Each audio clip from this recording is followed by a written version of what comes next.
please come up into the light. And man, God has done something in your life. Yes. And so this is just a time where we can celebrate with Katie and just rejoice in what God's done in your life. So let's hear your story. Thank you. Thank you. So a lot of you have probably heard this a time or two, but just bear with me because I feel like there's a lot of people in this room tonight that haven't heard this story. And it really takes a lot for me to get up and be vulnerable with all of you guys. So I want to start my story with the beginning. I was raised in a Catholic home. My parents, they had me and my brother go to Catholic church every Sunday. We did catechism. We went through all of our sacraments in the Catholic church. But after I got confirmed into the Catholic church, I felt like I didn't really need to go anymore. So I kind of fell away. And even when I was still in the church, I didn't really have that strong bond with God. I didn't feel his presence in my life so much. And, it really makes a difference because my older brother, he's 25 now, when he graduated high school, he fell into a destructive path of drugs, and he was addicted to heroin and crack cocaine for, I think, about 5 or 6 years. It was last March of 2014, that he actually got arrested and charged with possession of narcotics, which is a felony. And he was in jail for about a week.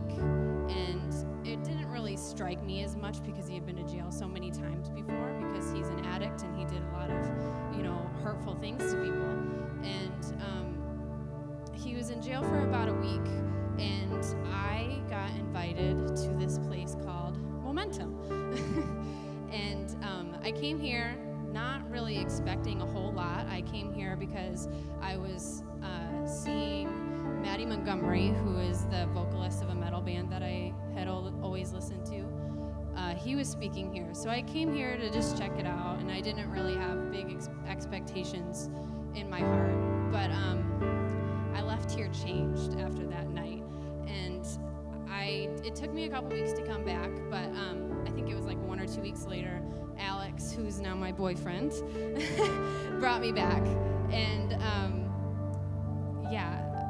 I was changed by this place, and I felt the presence of the Lord in my life for the first time.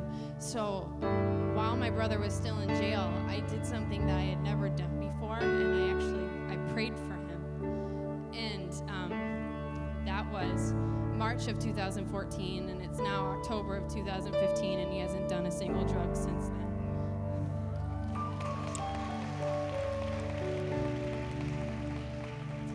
But as some of you know, that's not where my story ends, because throughout his addiction, if any of you have ever been affected by loving an addict, you know that it's not the easiest thing.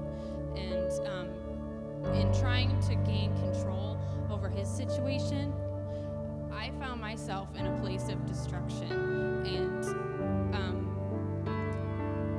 through his addiction, I actually, it's not all because of him, obviously, but I actually developed an eating disorder called anorexia.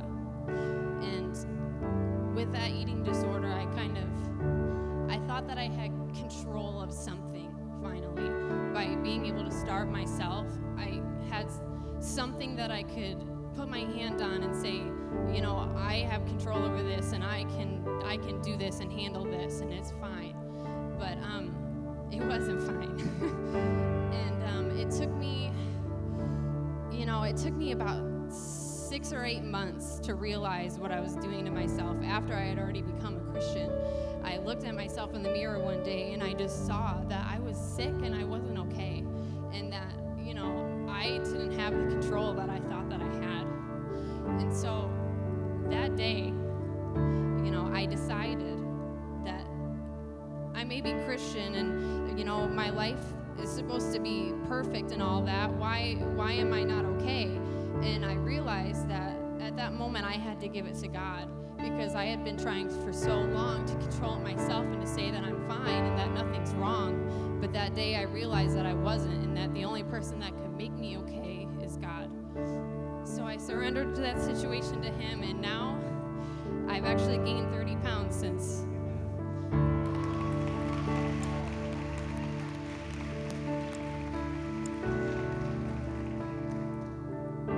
And the biggest thing, well, one of the biggest things that I learned during this journey that I want you all to learn is that when you decide to let Jesus into your life, you're not going to have a perfect life from then on, but you're going to have a perfect God that's now in your heart that will guide you through the troubles of your life.